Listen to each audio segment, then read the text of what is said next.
काफी लोग जुड़ चुके हैं, तो क्या हम स्टार्ट कर सकते हैं आज का लेक्चर? फटाफट से बता दें जरा, करें स्टार्ट? तैयार हैं सभी लोग आज के लेक्चर के लिए?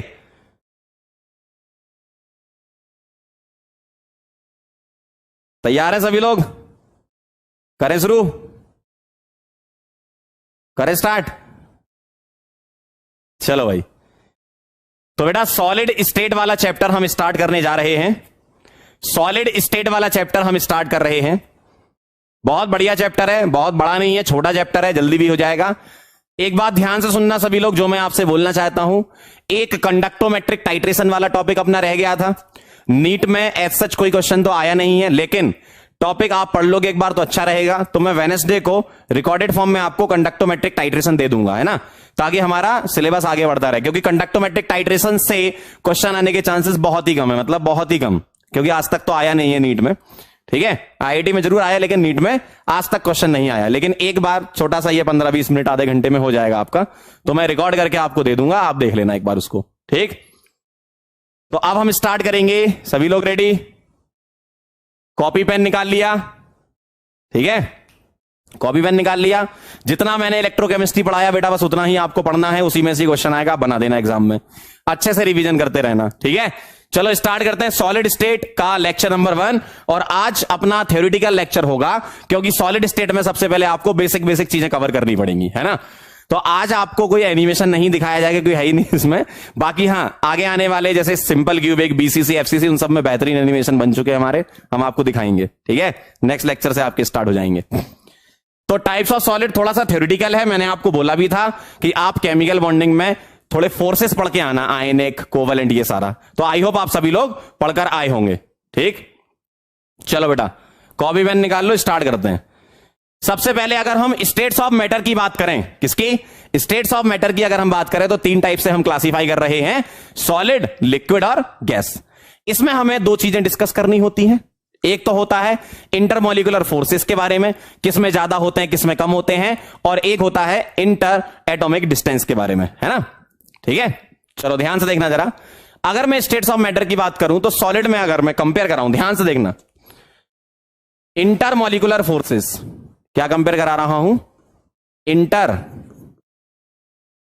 इंटरमॉलिक्यूलर फोर्सेस,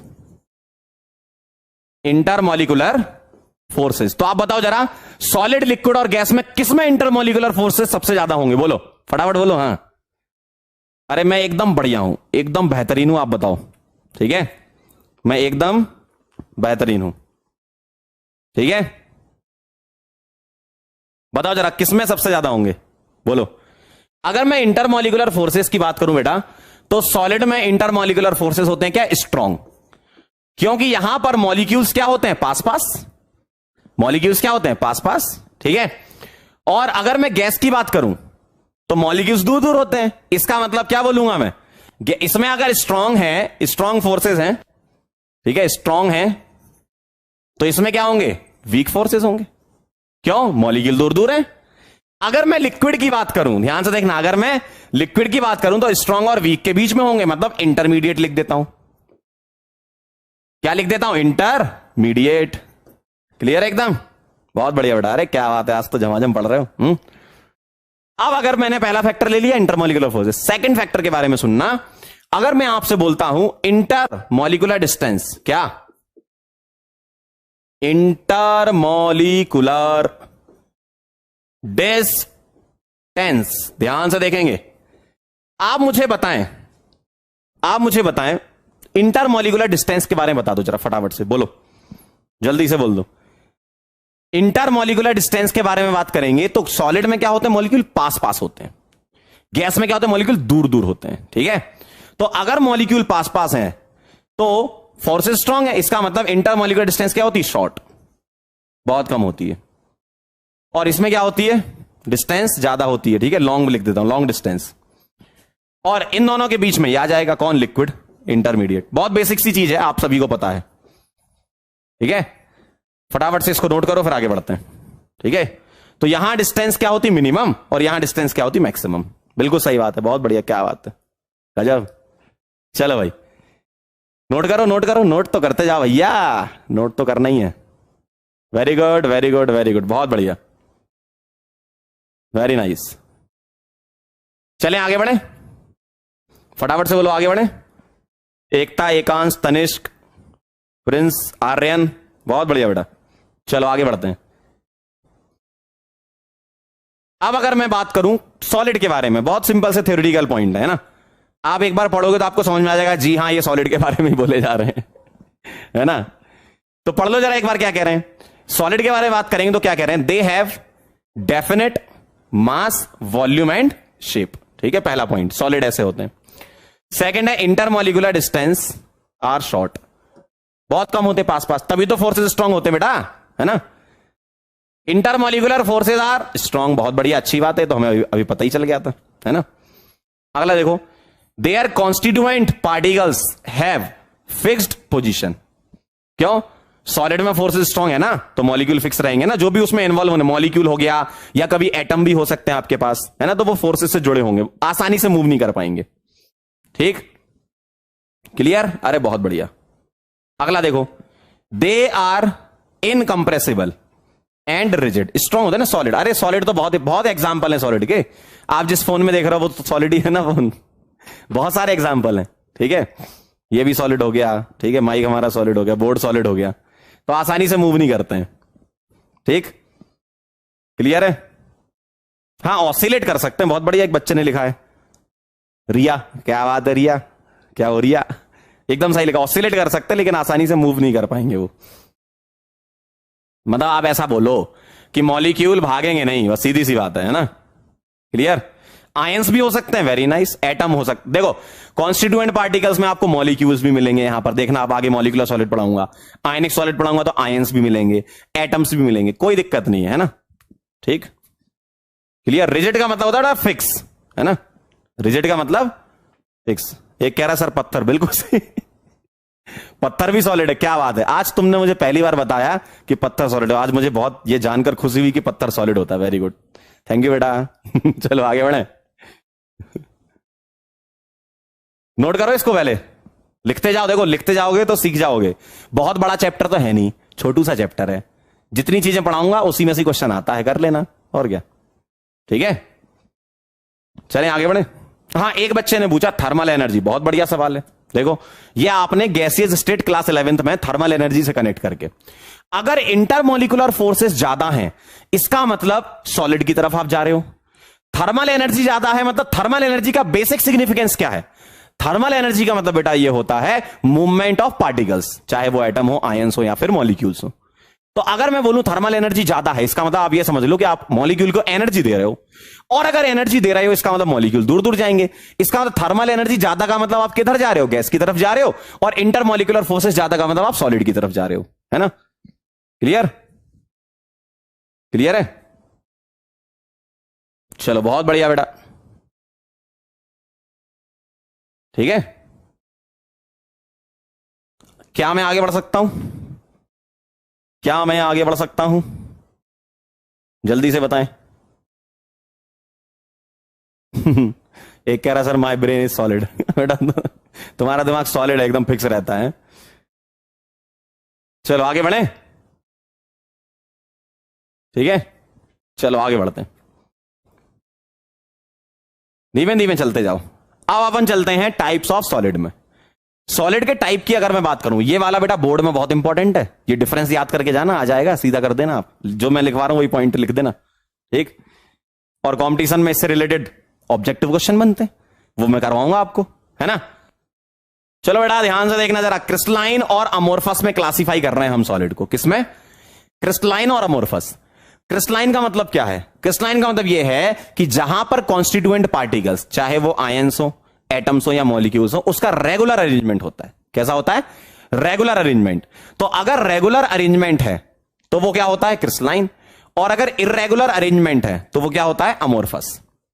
रेगुलर अरेंजमेंट का मतलब क्या होता है कि एटम्स, मॉलिक्यूल्स या आयंस का कोई एक पैटर्न रिपीट होगा, अमोर्फस में रिपीट नहीं होगा, या होगा तो बहुत शॉर्ट रेंज में होगा, है ना। शॉर्ट रेंज मतलब बहुत छोटा सा, जैसे मान लो 4-5 आयंस या एटम्स या मॉलिक्यूल रिपीट हो रहे होंगे, जबकि यहां पर बड़े बड़े, जैसे क्यूब हो गया, बहुत बड़े बड़े क्यूब रिपीट हो रहे हैं, ठीक।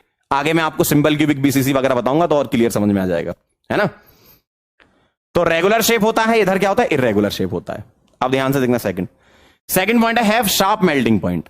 रेगुलर शेप होने की वजह से यहां पर एक पर्टिकुलर पॉइंट होता है जिसको शार्प मेल्टिंग पॉइंट मतलब क्या होता है, पर्टिकुलर पॉइंट। मान लो 200 डिग्री सेंटीग्रेड, क्या 200 डिग्री सेंटीग्रेड इसका मेल्टिंग पॉइंट है, तो क्रिस्टलाइन सॉलिड जो मेल्ट होंगे वो 200 डिग्री सेंटीग्रेड पर हो जाएंगे। ऐसा मैंने एग्जांपल ले लिया। अमोर्फस में क्या होता है, रेंज ऑफ मेल्टिंग पॉइंट होता है। जैसे सपोज 150 से 170 या 200 से 220, ऐसा। उस रेंज का मतलब क्या है, वो धीरे धीरे मुलायम होते हैं, धीरे धीरे। जैसे आपने टेम्परेचर बढ़ाया तो एक मान लो 150 से 170 के बीच में धीमे धीमे धीमे धीमे नरम होते जाते हैं, मुलायम होते जाते हैं, है ना। तो इसलिए बोला यहां पर है रेंज ऑफ मेल्टिंग पॉइंट, है ना। जैसे अगर आप मान लो ग्राफ से समझाना चाहो तो कुछ इस टाइप से बता सकते हो, ये क्रिस्टलाइन का हो गया, क्यों शार्प एज आ रही है, यहां पर शार्प पॉइंट आ रहा है। जबकि अमोर्फस में कैसे बता सकते हो, इस तरीके से दिखा सकते हो, ऐसा यहां से लेकर यहां तक रेंज ऑफ मेल्टिंग पॉइंट, इस टाइप से, मतलब धीमे धीमे नरम हो जाते हैं। ठीक है, क्लियर। अगला देखो जरा, have definite heat of fusion. देखना, मेल्टिंग पॉइंट फिक्स होने की वजह से हीट ऑफ फ्यूजन इसकी फिक्स रहती है, जबकि यहां पर रेंज होती है मेल्टिंग पॉइंट की, तो हीट ऑफ फ्यूजन वेरिएबल होती है यहां पर, है ना। तो do not have definite heat of fusion, धीमे धीमे मुलायम पड़ते हैं, मतलब जो भी आप रेंज ले रहे हो उसके अकॉर्डिंग हीट ऑफ फ्यूजन भी वेरी करेगी। ठीक, चलें आगे। अगला देखो, अगला है एनिसोट्रॉपिक इन नेचर। अब ये एनिसोट्रॉपिक वर्ड बहुत बढ़िया है, इसके बारे में सुनना। और यहां क्या लिखा है, आइसोट्रोपिक इन नेचर। ध्यान से देखना जरा, एनिसोट्रॉपिक का मतलब क्या होता है, different physical properties like boiling point, melting point, refractive index, different physical properties इन डिफरेंट डायरेक्शन। मान लो मेरे पास 3 डायरेक्शन है, एक है एक्स एक्सिस, एक है वाई एक्सिस, एक है जेड एक्सिस। तो आप अलग अलग डायरेक्शन में जाओगे तो आपको अलग अलग फिजिकल प्रॉपर्टीज मिलेंगी, उस चीज को बोलते हैं एनिसोट्रॉपिक नेचर। क्लियर है, एकदम क्लियर है, बिल्कुल सही, बहुत बढ़िया। अगर मैं आपसे क्या बोलूं, ध्यान सुनना क्या बोल रहा हूं मैं, आप अलग अलग डायरेक्शन में जा रहे हो, आप एक बार एक्स एक्सिस में जा रहे हो, एक बार वाई में जा रहे हो, एक बार जेड में जा रहे हो, तो डिफरेंट डायरेक्शन में जाने पर डिफरेंट फिजिकल प्रॉपर्टीज मिलती हैं, like boiling point, melting point, refractive index etcetera, है ना। तो वो नेचर होता है एनिसोट्रॉपिक। क्लियर होगा एकदम। आइसोट्रॉपिक का मतलब क्या होता है, आप अलग अलग डायरेक्शन में जाओगे तो सेम फिजिकल प्रॉपर्टीज आपको मिलेंगी, जैसे boiling point, melting point, refractive index. ठीक है, तो ये समझ लो जरा, एनिसोट्रॉपिक का मतलब क्या होता है, ऐसे सॉलिड जिनको अगर हम क्रिस्टलाइन बोलें तो उन सॉलिड में हम अलग अलग डायरेक्शन में जाते हैं तो बेटा क्या मिलता है, ध्यान से इधर देखो, इधर उधर मत देखना, आ जाए ना, थोड़ा बेसिक सी चीज है, ध्यान से इधर देखो। अलग अलग डायरेक्शन में आप जाओगे तो डिफरेंट फिजिकल प्रॉपर्टीज मिलेंगी, जबकि यहां पर सेम फिजिकल प्रॉपर्टीज मिलेंगी। ठीक है, अगला long range order. Long range order का मतलब क्या होता है, देखो रेगुलर शेप होने की वजह से जो पैटर्न रिपीट होता है, बहुत बड़ा पैटर्न रिपीट होता है, इसका मतलब इसको हम क्या बोलते हैं, लॉन्ग रेंज ऑर्डर। जैसे मान लो 10, 15, 20 मॉलिक्यूल जो है उससे एक क्रिस्टल, एक यूनिट सेल बन रही है। यूनिट सेल अभी मैं बताऊंगा नेक्स्ट टाइम पे क्या होता है। आप इस तरीके से समझ लो यूनिट सेल को, जैसे आप जिस रूम में बैठे हो वो एक यूनिट सेल है और आपका पूरा घर एक तरीके से लैटिस होता है। ठीक है, तो आप जिस रूम में बैठो तो बहुत सारे रूम रिपीट होते हैं, तो ऐसे बहुत सारे रूम रिपीट होते जाएंगे, इसका मतलब क्या होगा, वो क्रिस्टलाइन सॉलिड में आएगा। अगर लॉन्ग रेंज की बात करें अपन, बहुत सारे रूम रिपीट हो रहे हैं, ठीक है, और अगर एक आध ही रिपीट हो रहा है या पैटर्न ही नहीं बन रहा है तो वो अमोर्फस में आ जाएगा। इसलिए बोला है क्या, शॉर्ट रेंज ऑर्डर। ठीक है, इसलिए बोला क्या, शॉर्ट रेंज ऑर्डर। ध्यान से सुनते जाना, एक एक पॉइंट लिखना, आपको बोर्ड में आएगा तो। ठीक, एक बच्चा कह रहा है एनिसोट्रॉपिक लिखा दो, लिख लो भाई एनिसोट्रॉपिक, लो यहां लिख देते हैं अगले पेज में, एनिसोट्रॉपिक के बारे में लिख लेंगे बेटा।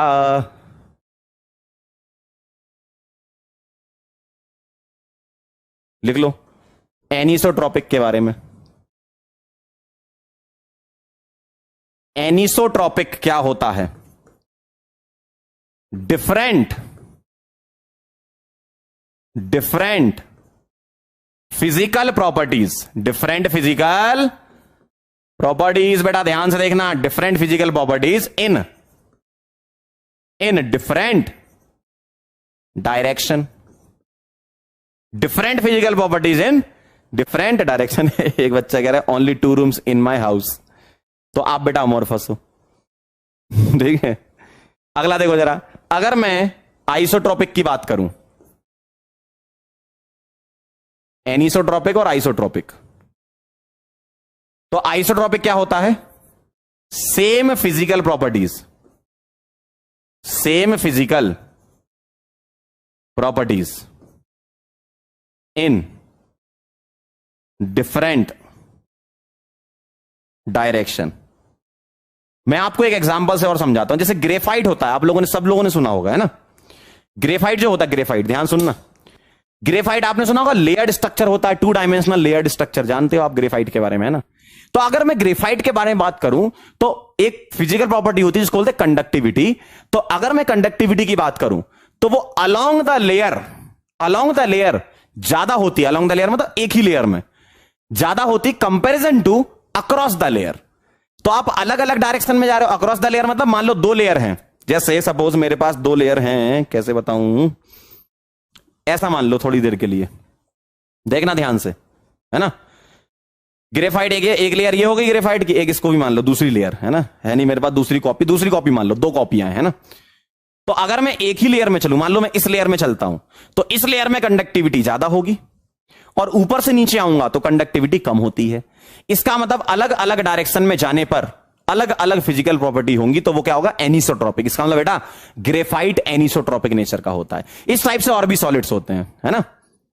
ठीक है, तो ये डेफिनेशन लिखनी थी आपको, लिख लो फटाफट से बेटा, डेफिनेशन वालों जरा इधर लिखो लिखो भाई डेफिनेशन। ठीक है,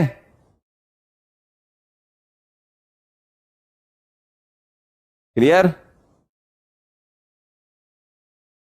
एक पूछ रहा रीजन फॉर एनिसोट्रोपिक। बेटा अलग अलग डायरेक्शन में आप जा रहे हो, जैसे ग्रेफाइट का मैंने एग्जांपल लिया, तो अलोंग द लेयर क्या होती है? जो अलोंग द लेयर है वो तो कोवेलेंट बॉन्ड से जुड़ी हैं, बॉन्ड होते हैं ना, कार्बन कार्बन बॉन्ड ग्रेफाइट में, और अक्रॉस द लेयर वो तो वीक वांडरवाल फोर्स से जुड़ी होती हैं। लेयर जो होती है, layers are held together by weak van der Waals forces. तो जब फोर्सेस ही अलग अलग हैं तो प्रॉपर्टी भी तो अलग अलग आएंगे, अलग अलग डायरेक्शन में, है ना? क्लियर? चलो बहुत बढ़िया। तो ये कहानी है, आगे बढ़ता हूं, आपने लिख ली होगी आई होप डेफिनेशन। तो हम कहां तक पहुंच गए थे? इधर तक। ठीक है, ध्यान से देखना जरा, लॉन्ग रेंज समझ गए, शॉर्ट रेंज समझ गए, क्लियर एकदम, वेरी नाइस, बहुत बढ़िया। ये ट्रू सॉलिड होते हैं। ट्रू सॉलिड का मतलब क्या होता है? इनका पैटर्न बार बार रिपीट होता है, तो बहुत बड़ी से लैटिस बनते हैं, बड़ा घर होता है इनका। आप ये मान लो बहुत बड़ा बंगला है इनका, ठीक है, उसमें बहुत सारे रूम है, मान लो 25-30 रूम है, बहुत बड़ा बंगला है, ठीक? तो इनको हम बोलते हैं बड़े से स्ट्रक्चर को ट्रू सॉलिड, है ना? जबकि यहां पर क्या होता है? अमोर्फस में पर्टिकुलर पैटर्न नहीं होता, ठीक है, इरेगुलर शेप होता है, तो इनको हम स्यूडो सॉलिड की कैटेगरी में लगते हैं, या फिर सुपर कूल्ड लिक्विड भी बोलते हैं। अब ये बेटा सुपर कूल्ड लिक्विड का मतलब क्या है? सुपर कूल्ड लिक्विड इसका नाम आया किससे? ग्लास से। आप लोगों के घर में ग्लास तो होगा, आप लोगों के घर में कांच का ग्लास होगा ना, मेरे पास तो नहीं है, आप लोगों के घर में कांच का ग्लास होगा। आप अगर 2 ग्लास उठाओ और उनको सेम हाइट से नीचे फेंको तो वो अलग अलग तरीके से ब्रेक होते हैं। कभी ऐसा नहीं होता कि बढ़िया बेहतरीन जो है 2 टुकड़े हो गए उसके। भाई आपने कांच टूटे हुए कभी तो देखा होगा ना जीवन में, है ना? कभी किचन में गए होगे, हाथ से ग्लास स्लिप हो गया होगा, कभी तो हुआ ही होगा आपके साथ, कांच तो टूटते हुए देखा होगा। तो अगर मैं सेम ग्लास की बात करूं और उसको मैं ऊपर से ड्रॉप करूं, नीचे फेंकूं, ठीक है, तो वो अलग अलग तरह, मान लो पॉइंट ऑफ कॉन्टैक्ट मतलब इंपैक्ट भी सेम है, तो भी वो अलग अलग तरीके से ब्रेक होते हैं। वो क्यों होते होंगे? क्योंकि अंदर उसके इरेगुलर शेप होता है। आपको देखने में ऐसा लगता है कि अच्छा रेगुलर शेप है ग्लास का, ना, उसके अंदर जो कॉन्स्टिट्यूएंट पार्टिकल्स हैं उनका पैटर्न इरेगुलर होता है, इसलिए वो अपने मन से टूट जाते हैं, कैसे भी टूट सकते हैं, है ना? मम्मी ने फेंके थे तो आप देख, मम्मी चप्पल मारेंगी तो आप देखना कभी ऐसा होता है। और आप लोगों में से कई सारे लोग अगर कभी पुरानी बिल्डिंगों में घूमने गए हो, जैसे राजस्थान बहुत बढ़िया एग्जांपल है इसका, राजस्थान में बहुत पुरानी पुरानी बिल्डिंग है, जैसे जैसलमेर हो गया, जयपुर हो गया, जोधपुर हो गया। एक बार मैं गया था घूमने के लिए, 7-8 दिन का टूर लगाया था मैंने, पूरा राजस्थान घूमा था 2016 में। तो वहां पर देखा, मैंने भी फील किया था, आप लोग भी कभी जाओगे तो देखोगे, आप वहां की बिल्डिंग के वो देखना विंडो, ठीक है, उसका ग्लास देखना, नीचे से वो मोटा होता है और ऊपर से वो पतला होता है। जाना कभी, नीचे से मोटा होता है, ऊपर से पतला होता है। होता क्या है, एक प्रॉपर्टी होती है जिसको बोलते हैं एनीलिंग। क्या बोलते हैं? Annealing, ANNEALING। एनीलिंग का मतलब क्या होता है? हीटिंग एंड कूलिंग होती रहे over the period of time, चलती रहे। तो राजस्थान की जो पुरानी बिल्डिंग है, कई साल हो गए, 200 साल 400 साल, बहुत पुराना इतिहास है राजस्थान, तो बहुत बढ़िया जगह है, भी आप लोग जाना कभी मौका मिले तो आप देखना वहां पर बहुत सालों से उसमें हीटिंग कूलिंग हो रही है। दिन में गर्मी रहती है तो हीटिंग हो जाती है, रात में थोड़ी सी ठंडक सी हो जाती है तो कूलिंग हो जाती है। ऐसा सालों से चला आ रहा है। तो उसमें क्या होता है, जो अंदर उसके मॉलिक्यूल्स हैं या कॉन्स्टिट्यूएंट पार्टिकल्स हैं, उसमें फ्लो होने लगता है। तो वो फ्लो क्या होता है, नीचे की तरफ हो रहा है तो नीचे की तरफ थिक हो जाता है, ऊपर की तरफ थिन हो जाता है। अब ग्रेविटी तो जानते ही होगे, है ना। तो इसीलिए ग्लास से ही ये नाम रखा गया इसका, क्या? Super cool liquid. ध्यान रखना, glass is an amorphous solid. ध्यान रखना, देखने में लगता है क्रिस्टलाइन, वाह क्या ग्लास आया है घर में, है ना। मम्मी सेट लाती है ना 6 ग्लास का सेट लाती है ना माता जी। देखने में लगता है क्या पैटर्न है भाई ग्लास का, मजा आ गया। है ना। तो ऐसा होता है, समझ गया। ये सुपर कूल लिक्विड क्यों नाम आया इसका? ग्लास में फ्लूइड फ्लो हो जाता है अंदर। क्लियर? बहुत बढ़िया। चलो फटाफट से नोट करो, आगे बढ़ते हैं ना। चलो नोट करो बेटा, जल्दी फटाफट से बताना, आगे बढ़ जाए तो। लिख लिया क्या सबने? लिख लिया? क्या मैं आगे बढ़ सकता हूं? अरे अंकल जल्दी बताओ, आगे बढ़ूं क्या? अरे भाई बोलो यार, क्या कर रहे हो? यस सर, चलो बेटा आगे बढ़ते हैं। तो ये कहानी हो गई इन पॉइंट्स की, ये बहुत इंपॉर्टेंट है, इसलिए मैं आपको एक एक पॉइंट डिटेल में एक्सप्लेन कर रहा हूं, क्योंकि एग्जाम में आने के चांसेस बहुत होते हैं। आ जाओ जरा फटाफट से। अब कुछ एग्जाम्पल देखना, जैसे क्रिस्टलाइन में अगर मैं एग्जाम्पल की बात करूं तो मॉलिक्यूलर सॉलिड्स, जैसे मॉलिक्यूल्स जैसे बेंजोइक एसिड हो गया, ठीक है। मॉलिक्यूल्स अगर होंगे तो मॉलिक्यूलर सॉलिड में आएगा वो, ठीक। आयनिक सॉलिड क्या होंगे? आयनिक सॉलिड ऐसे होंगे जिसमें आयंस मिलेंगे आपको, जैसे सॉल्ट, सही ना, K+NO3- KNO3 हो गया, है ना। तो इस टाइप से सॉल्ट आप ले सकते हो, तो ये आयनिक सॉलिड होगा, ये क्रिस्टलाइन की कैटेगरी में आते हैं। कोवेलेंट सॉलिड कौन से होते हैं? जैसे सिलिकॉन हो गया। देखो कोवेलेंट का मतलब क्या होता है बेटा? कोवेलेंट को हम नेटवर्क सॉलिड भी बोलते हैं। आपने केमिकल बॉन्डिंग क्लास 11th में, देखो केमिकल बॉन्डिंग तो कभी ना कभी पढ़ा ही होगा आपने, है ना। तो उसमें आपने देखा होगा कि कुछ कंपाउंड ऐसे होते हैं, जायंट स्ट्रक्चर होते हैं, बड़े बड़े स्ट्रक्चर। कैसे? बहुत बड़े बड़े, जैसे आपका डायमंड हो गया, बड़े बड़े स्ट्रक्चर, ठीक है। सिलिकॉन हो गया, सिलिकॉन अपने ही एटम से जुड़ा रहता है, SI जैसे कार्बन कार्बन कार्बन कार्बन जुड़े रहते हैं। तो जायंट स्ट्रक्चर जिसका होता है उसको बोलते हैं अपन क्या? कोवेलेंट या नेटवर्क सॉलिड, ठीक है। अब आप इसको इससे कंफ्यूज मत होना कि सर मॉलिक्यूलर सॉलिड में भी तो कोवेलेंट बॉन्ड है ना, ऐसे मत सोचना। मॉलिक्यूलर सॉलिड का मतलब क्या होगा? एक पर्टिकुलर मॉलिक्यूल होगा, जबकि कोवेलेंट सॉलिड का मतलब क्या होता है? जिसका स्ट्रक्चर ही जायंट हो, जैसे silicon, graphite, diamond, silicon carbide, इस टाइप के बड़े बड़े स्ट्रक्चर होते हैं, ठीक है। बोरोन नाइट्राइड, ये बड़े बड़े स्ट्रक्चर, ठीक। मेटालिक सॉलिड जानते हो आप, ये क्या ही बताऊं मैं, तांबा चांदी सोना ये सब, प्लेटिनम वगैरह, मेटल्स। अरे यार मेटल्स होता मेटालिक सॉलिड, क्या ये, ठीक है, ठीक है। अगला देखना जरा, अमोर्फस में क्या एग्जांपल है? Quartz glass. ध्यान से सुनना, अगर SiO2 लिखा है और उसके ब्रैकेट में लिखा है क्वार्ट्ज, ठीक है, तो ये होता है क्रिस्टलाइन। और अगर SiO2 लिखा है और उसके ब्रैकेट में लिखा है सिलिका और क्वार्ट्ज ग्लास, तो आप ग्लास से समझ जाना ग्लास क्या होता है? अमोर्फस, ठीक है। क्वार्ट्ज ग्लास ऐसा, तो वो अमोर्फस में आता है। बाकी रबर हो गए, देखो पॉलीमर जितने भी होते हैं, रबर, प्लास्टिक, नायलॉन वायलॉन, ये सारे के सारे क्या होते हैं आपके? अमोर्फस। प्लास्टिक, ग्लास हो गया, रबर हो गया, ये सारे के सारे, ठीक है, ठीक। क्लियर?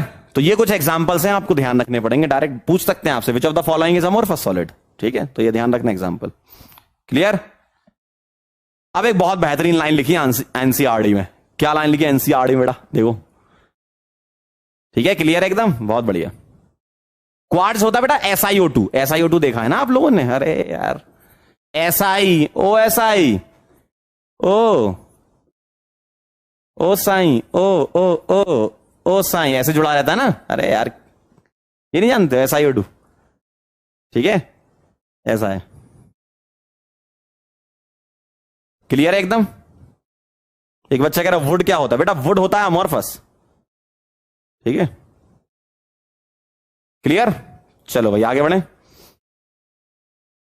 तो ये कहानी है। अब देखना जरा, ये बहुत इंपॉर्टेंट लाइन लिखी है, इसके बारे में बहुत ध्यान से देखना। एनसीईआरटी से सीधी उठाई गई लाइन है ये। क्या लिखा है? On heating amorphous becomes crystalline at some temperature. मतलब अगर मैं अमोर्फस को किसी पर्टिकुलर टेम्परेचर पर हीट कर दूं तो उसकी पॉसिबिलिटी है कि उसमें अरेंजमेंट क्या हो जाए, रेगुलर। क्यों? पुराने बॉन्ड टूटकर नए बॉन्ड बनेंगे तो वो रेगुलर पैटर्न में बनेंगे, है ना। इसीलिए यहां पर अमोर्फस होगा, ठीक है, क्लियर है। ये कहानी है, ठीक। तो ये ध्यान रखना, सीधा डायरेक्ट पॉइंट एनसीईआरटी से। तो अगर मैं अमोर्फस को किसी सर्टेन टेम्परेचर पर हीट करूं तो पॉसिबिलिटी है कि वो क्रिस्टलाइन में कन्वर्ट हो जाए। या आप अमोर्फस को over the period of time, ठीक है, हीट कर दो। जैसे आपने क्या बोला, किसी पर्टिकुलर टेम्परेचर पर आपने हीट कर दिया, या आप कोई टेम्परेचर रख के उसको समय दो, मतलब अमोर्फस को टाइम मिल जाए कि पुराने बॉन्ड टूट जाए और नए बन जाए। ऐसा नहीं होता झटके में हो रहा है, थोड़ा सा टाइम लगता है, ठीक। एनर्जी कहीं से उसको थोड़ी बहुत मिल जाए। आप उस पर्टिकुलर टेम्परेचर पर नहीं पहुंच पा रहे हो तो उसके नीचे टेम्परेचर पर आकर आप उसको समय दे दो अमोर्फस को, तो वो पॉसिबिलिटी है कि क्रिस्टलाइन में कन्वर्ट हो जाए। क्यों? पुराने बॉन्ड टूटकर नए बॉन्ड बनने की पॉसिबिलिटी होती है, ठीक है, क्लियर एकदम, ठीक। तो ये कहानी है, ये बहुत इंपॉर्टेंट पॉइंट है, ध्यान रखिएगा। चलो अब मैं आगे बढ़ रहा हूं, है ना। थोड़ा सा थ्योरेटिकल है, आपको ध्यान रखनी पड़ेंगी चीजें। अब देखना जरा अगला। अब हमें डिस्कस करना है टाइप ऑफ क्रिस्टलाइन सॉलिड। देखो अभी तक की कहानी क्या हो गई बेटा, हमने सॉलिड स्टेट चैप्टर स्टार्ट किया, उसमें हमने स्टेट्स ऑफ मैटर के बारे में डिस्कस किया, सॉलिड, लिक्विड, गैस।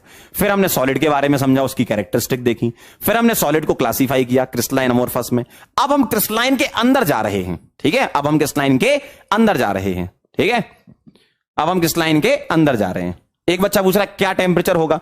वो डिपेंड करता है कि किस टाइप का तुम्हारा सॉलिड है। अमोर्फस सॉलिड जिस भी टाइप का होगा उसके अकॉर्डिंग उसका टेम्परेचर अलग अलग होगा। ऐसा थोड़ी एक पर्टिकुलर टेम्परेचर ही होता है ना, ठीक। क्या मैं आगे बढ़ूं? ठीक है, चलो भाई ध्यान से देखना बेटा, थ्योरेटिकल लेक्चर है, क्या बोलूं मैं। कुछ चीजें ऐसी देखो, हर एक, मैंने पहले भी बताया आपको कई बार, हर एक टॉपिक आपको सेम तरीके से समझ में आए वो ऐसा नहीं होता, तभी तो ये साइंस है बेटा, है ना। आपको कुछ चीजें थ्योरेटिकल फॉर्म में भी पढ़नी पड़ती हैं, इसलिए आपको पढ़ाया जा रहा है। कई लोग तो छुड़वा देते हैं, कहते हैं कि बेटा ये एनसीईआरटी में दिया है, एक टेबल, 2 टेबलें दी हैं उसमें, आप देख लेना एक बार। क्यों? वो ये बोलते हैं कि बेटा आपने 11th क्लास केमिकल बॉन्डिंग में पढ़ रखा होगा। मैं तो आपको फिर से पढ़ा रहा हूं, थैंक यू बोल दिया करो मुझे, है ना। चलो, नहीं तो कई लोग कहां से स्टार्ट करते हैं, सिंपल क्यूबिक बीसीसी एफसीसी। आपको एक एक्स्ट्रा लेक्चर इसलिए दिया जा रहा है ताकि पुराना रिवीजन करा दूं आपको, है ना।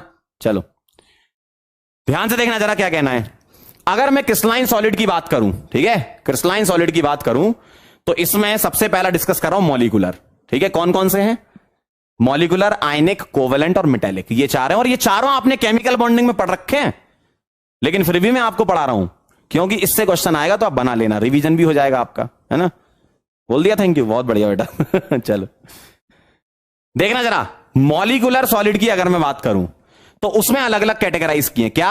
नॉन पोलर, पोलर और हाइड्रोजन बॉन्डिंग वाले, ठीक है। अब ये नॉन पोलर मॉलिक्यूल कैसे, आप देखो थोड़ा सा आपको 11th में चलना पड़ेगा मेरे साथ। क्या नॉन पोलर कौन से होते हैं? ऐसे मॉलिक्यूल जिनका डाइपोल मूवमेंट क्या होता है? 0, ठीक है। ऐसे मॉलिक्यूल मैं यहां पर लिख भी देता हूं, देखो। कभी अगर आपसे नॉन पोलर मॉलिक्यूल पूछे, बताओ जरा, नॉन पोलर का मतलब क्या होता है? डाइपोल मूवमेंट म्यू क्या होना चाहिए? 0।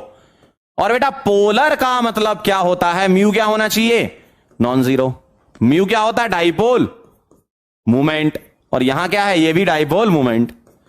अगर 0 है तो नॉन पोलर और नॉन जीरो है तो पोलर, ठीक है। अब ये तो आप देखो, अब थैंक यू तो बोलोगे ही ना मुझे, मैं बता रहा हूं आपको ये चीजें, है ना। तो नॉन पोलर में म्यू क्या होता है? 0, और पोलर में म्यू क्या होता है? Non zero. अब ये पता कैसे करते हो आप नॉन पोलर और पोलर के बारे में?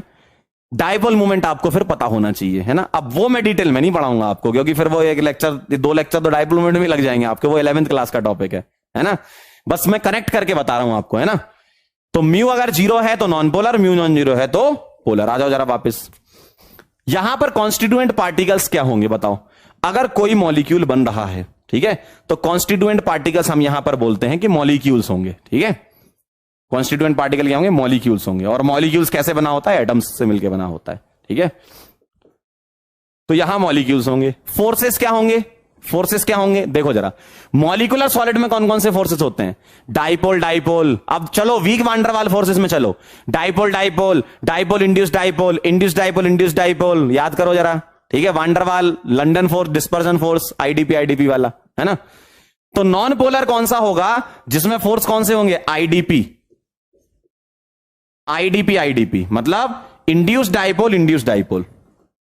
दो मॉलिक्यूल के बीच में कौन से फोर्स होंगे, आईडीपी आईडीपी। अब जो इंसान यहां मुंह उठा के आ गया है तो फिर अब बोलेगा कि सर आईडीपी क्या होता है। अदरवाइज मैंने आपको पहले भी वॉइस मैसेज भेजा था कि आप एक बार पढ़ लेना ये, है ना। तो आईडीपी आईडीपी क्या होते हैं आपके, नॉन पोलर में, ठीक है। पोलर में कौन सा होगा, पोलर मॉलिक्यूल में डीपी होते हैं, ठीक है, डाइपोल होते हैं, DP DP, dipole dipole. IDP मतलब इंड्यूस डाइपोल, है ना। अगर मैं एग्जांपल की बात करूं तो नॉन पोलर मॉलिक्यूल आप बहुत सारे जानते हो, जैसे मीथेन हो गया, ठीक है, आयोडीन हो गया, इस टाइप के नॉन पोलर हो गए, CH4, I2, CCl4, ये सारे के सारे क्या नॉन पोलर, मतलब जिनका डाइपोल मूवमेंट क्या हो, 0 हो, वो क्या हो जाएंगे, नॉन पोलर। सिंपल सा है ना।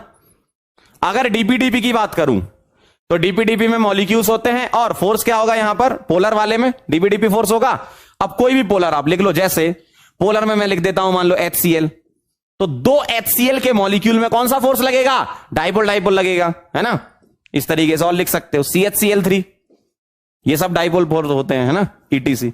मतलब जहां पर आप कैसे चेक करोगे, आपको कोई कंपाउंड दे दे, कैसे चेक करोगे, जिसका डाइपोल मूवमेंट 0 है वो नॉन पोलर मॉलिकुलर सॉलिड है, और जिसका डाइपोल मूवमेंट नॉन 0 है वो पोलर मॉलिकुलर सॉलिड है। सिंपल सा है ना, ठीक है। अब ये क्या होता है, फिजिकल नेचर, ये आप ध्यान रखना, मैंने लिख दिए, ये सॉफ्ट होते हैं, ये सॉफ्ट होते हैं, ठीक है। ये थोड़े स्ट्रांग फोर्स है इसलिए हार्ड होते हैं ये, ठीक। इलेक्ट्रिकल कंडक्टेंस की बात करूं, इलेक्ट्रिकल कंडक्टेंस की बात करूं तो ये इंसुलेटर, ये इंसुलेटर, ये इंसुलेटर, मतलब मॉलिकुलर सॉलिड तुम्हारे क्या होते हैं, इंसुलेटर। देखो तीनों में ही लिखा हुआ है ये, मॉलिकुलर सॉलिड क्या होते हैं बेटा, इंसुलेटर, ठीक है। मॉलिकुलर सॉलिड क्या होते हैं, इंसुलेटर। मेल्टिंग पॉइंट की बात करूं तो नॉन पोलर मतलब बहुत वीक फोर्स हो गए, है ना, तो वेरी लो होता है, बाकी का लो और उसके नीचे भी लो। अगर इन दो लो में कंपेयर कराएं, किसमें, इन दो लो में कंपेयर कराएं, पोलर में और हाइड्रोजन बॉन्डिंग में, तो hydrogen bonding little bit strong होता है कंपेरिजन टू पोलर। क्यों, हाइड्रोजन बॉन्डिंग थोड़ा सा स्ट्रांग फोर्स होता है comparison to dipole dipole force. लेकिन हां, डाइपोल डाइपोल का ही एक एग्जांपल हाइड्रोजन बॉन्डिंग होती है। ध्यान रखना, बहुत ध्यान से सुनो जो बात मैं बोल रहा हूं। Hydrogen bonding is a type of DPDP. कब, जब तुम्हारे इन्वॉल्विंग एटम हाइड्रोजन के अलावा फ्लोरीन, ऑक्सीजन और नाइट्रोजन एंड समटाइम्स क्लोरीन, क्या बोल दिया मैंने ध्यान से सुनना। अब बेटा थोड़ी सी 11th आएगी यहां पर, है ना।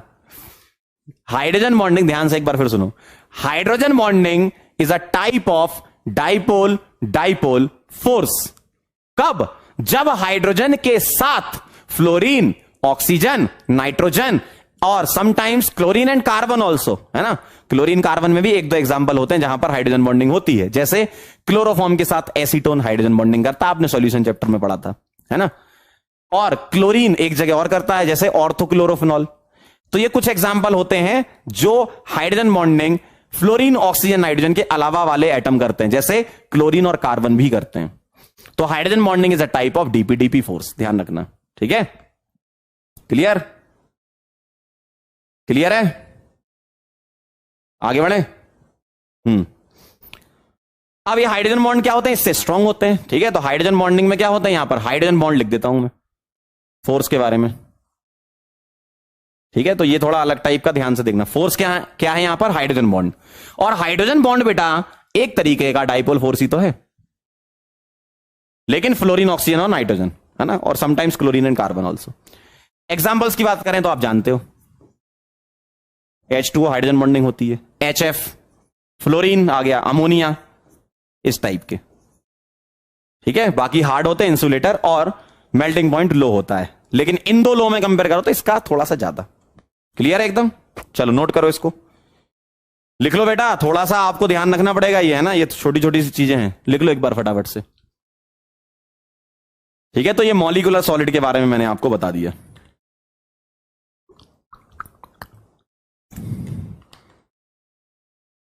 क्लियर है एकदम बेटा? क्लियर है? चलो बहुत बढ़िया। क्या मैं आगे बढ़ूं? क्या मैं आगे बढ़ सकता हूं? क्या मैं आगे बढ़ सकता हूं? डन? लिख लिया? लिख लिया? वेरी गुड, बहुत बढ़िया। अब ध्यान से देखना जरा बेटा, देखो जिन लोगों को समझ में नहीं आ रहा ना, ये वही लोग हैं जिनको मैंने बोला था और उनने काम नहीं किया, मुंह उठा के आ गए हैं। ठीक है, ये वही लोग हैं और कोई नहीं है ना। जिन लोगों ने जरा सा भी मैंने जो बोला था आयनिक बॉन्ड, कोवेलेंट बॉन्ड, वान डेर वाल फोर्स पढ़ के आए होंगे, उनको क्लियर समझ में आ रहा होगा कि क्या हो रहा है यहां पर, है ना। तो ये हो गया क्या? Molecular force. अब मैं आपको एग्जांपल बता दूं कैसे। मान लो कोई भी आपसे पूछता है, बताओ जरा, मुझे बताओ CH3Cl किस टाइप का मॉलिक्यूलर सॉलिड है? बताओ, बोलो। CH3Cl किस टाइप का मॉलिक्यूलर सॉलिड है? ऐसे से पूछेंगे आपसे, है ना, बताओ जरा। तो हम इसका डायपोल मूवमेंट निकालेंगे नहीं, बस कंपेयर कराएंगे कि जीरो है कि नहीं। कैसे? इसका डायपोल निकालने के लिए तुम्हें पता होना चाहिए कि ये क्या है, 4 सिग्मा है, टेट्राहीड्रल होता है। ठीक है, ऐसा। ठीक, डायपोल की डायरेक्शन बता दो किधर जाएगी। कार्बन हाइड्रोजन में किसकी इलेक्ट्रोनेगेटिविटी ज्यादा? कार्बन की, इधर जाएगी। इसकी भी इधर जाएगी डायरेक्शन, इसकी डायपोल की इधर जाएगी। लो से हाई इलेक्ट्रोनेगेटिव जाता है ना। इसकी कहां जाएगी? क्लोरीन की तरफ। तो मुझे बताओ, क्या यहां पर ये वेक्टर कट रहे हैं? क्या कट रहे हैं? क्या वेक्टर नहीं कट रहे ना। और अगर वेक्टर नहीं कट रहे हैं, इसका मतलब इसका डायपोल मोमेंट म्यू क्या हो जाएगा? Non zero. और अगर म्यू नॉन जीरो हो गया बेटा, तो ये क्या हो गया? पोलर। Polar molecular solid. बात समझ में आई कुछ? Polar molecular solid. ऐसे क्वेश्चन होंगे, कर लेना आप। क्लियर है एकदम? तो कैसे करना है वो मैंने बता दिया। कोई भी आपको कंपाउंड दे दे, पूछे बताओ ये किस टाइप का मॉलिक्यूलर सॉलिड है, डायपोल मोमेंट निकाल के कर सकते हो, है ना। एक और बताना, CH3, एक और कर लेते हैं, CH3OH। बताओ जरा, बताओ जरा, CH3OH किस टाइप का मॉलिक्यूलर सॉलिड है? किस टाइप का मॉलिक्यूलर सॉलिड है? बोलो जल्दी बोलो, करते जाओ, मेरे साथ करते जाओगे, सब सिखा देंगे।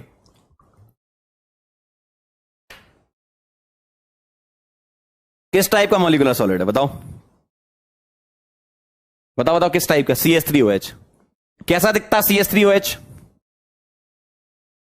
OCH3H ऐसा होता ना बेंट, यहां पर 2 लोन पेयर ऐसे होते हैं।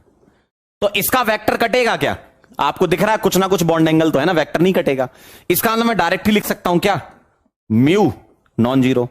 तो तुम इसको पोलर मॉलिक्यूलर सॉलिड बोल सकते हो। लेकिन अगर ऑक्सीजन से हाइड्रोजन कनेक्टेड है तो तुम और अच्छे से आंसर करोगे, क्या बोलोगे? Hydrogen bonding. और हाइड्रोजन बॉन्ड भी एक तरीके से पोलर मॉलिक्यूलर सॉलिड में ही तो आता है ना। तो अगर तुम्हारे पास हाइड्रोजन बॉन्डिंग है तो आप आंसर हाइड्रोजन बॉन्डिंग दे सकते हो, है ना। हाइड्रोजन बॉन्डिंग ज्यादा अच्छा है, तो हाइड्रोजन बॉन्डिंग वाला ये। क्लियर है एकदम? चलो बहुत बढ़िया बेटा। पोलर में आता है ये, बिल्कुल सही है। अरे अभी तो मैंने बोला, थोड़ी देर पहले 3 बार मैंने डेफिनेशन रिपीट करी, कान खोल के सुनते ही नहीं हो। Hydrogen bonding is a type of DPDP, और DPDP पोलर में आता है, तो हाइड्रोजन बॉन्डिंग तो पोलर होगा ही, है ना। उसमें कोई गलत थोड़ी है, सही है एकदम। लेकिन आंसर आप हाइड्रोजन बॉन्डिंग करोगे अगर ऑक्सीजन किससे जुड़ा हो। अब तुम सारा ही पढ़वा लोगे मुझसे class 11th। Fluorine oxygen nitrogen से अगर हाइड्रोजन जुड़ा हो तो वो क्या होता है? हाइड्रोजन बॉन्डिंग की कैटेगरी में आता है। फोन से जुड़े होने चाहिए, ठीक है। क्लियर? चलो बहुत बढ़िया, अब हम आगे बढ़ते हैं। एकदम क्लियर है आप लोगों को, मैं समझ गया, सही आंसर आए थे आप लोगों के। अब चलते हैं, कुछ और आगे बढ़ते हैं, अगले सॉलिड्स पर चलते हैं। आ जाओ जरा, इधर आओ, सब सिखा देंगे, इधर आओ, आ जाओ आ जाओ आ जाओ सभी लोग जल्दी से। अगला है आयनिक सॉलिड। कॉन्स्टिट्यूएंट पार्टिकल्स क्या होते हैं? आयंस। अरे भैया, कैटायंस, एनायंस, आयंस होंगे, है ना। अगला देखो, फोर्सेस क्या होते हैं?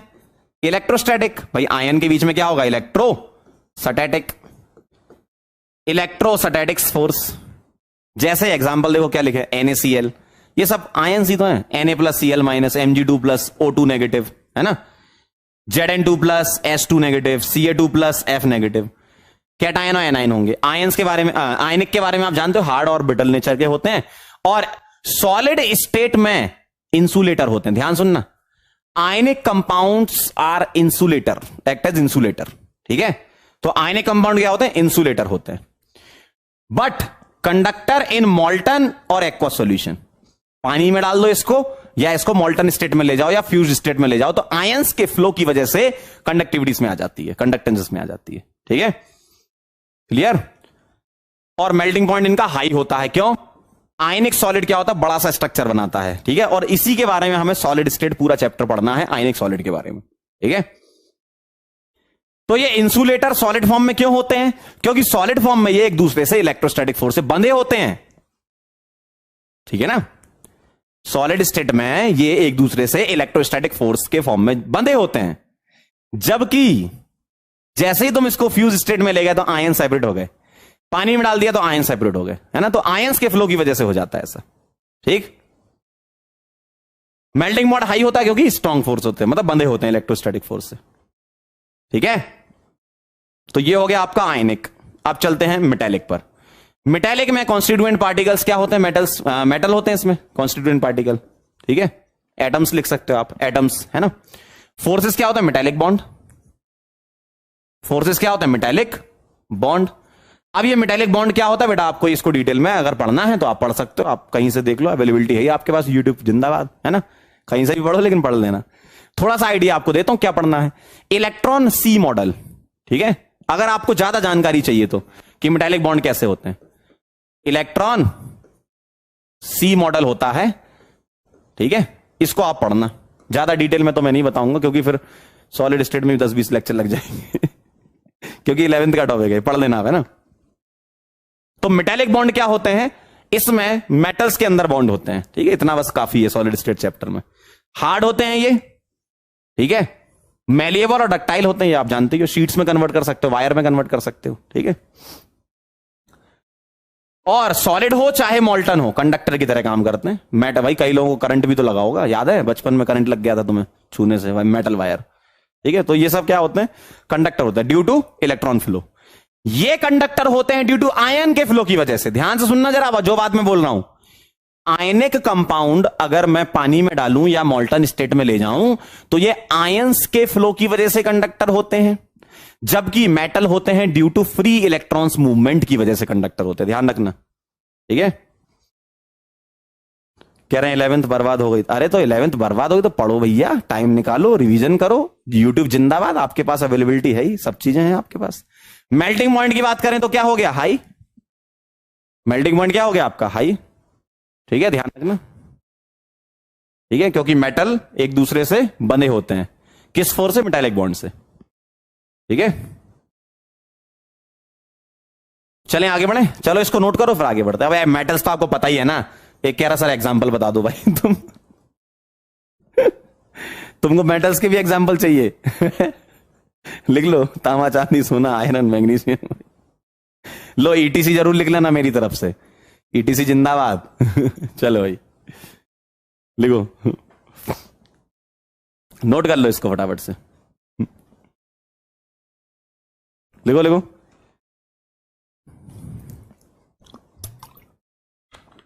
एक बच्चा कह रहा है यूट्यूब पर डिस्ट्रैक्शन बहुत होता है। बेटा पढ़ने वाले बच्चे कभी डिस्ट्रैक्ट नहीं होता, ध्यान रखना, पढ़ने वाला कहीं ना कहीं से पढ़ लेता है, ठीक है। चलो आगे बढ़े,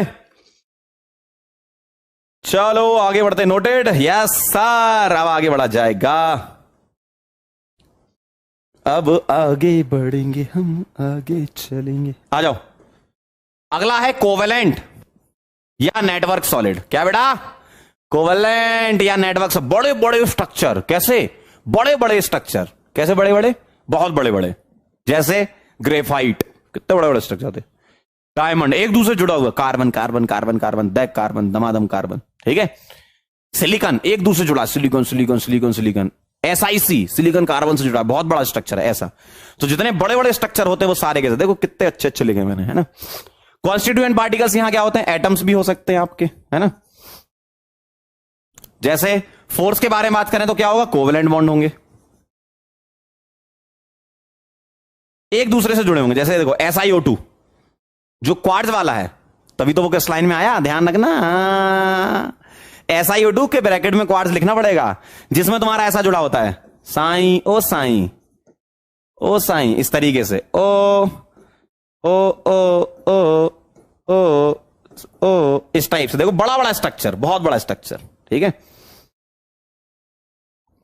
एग्जाम्पल देखो SiO2 हो गया, SiC हो गया, कार्बन डायमंड, ग्रेफाइट, ठीक है।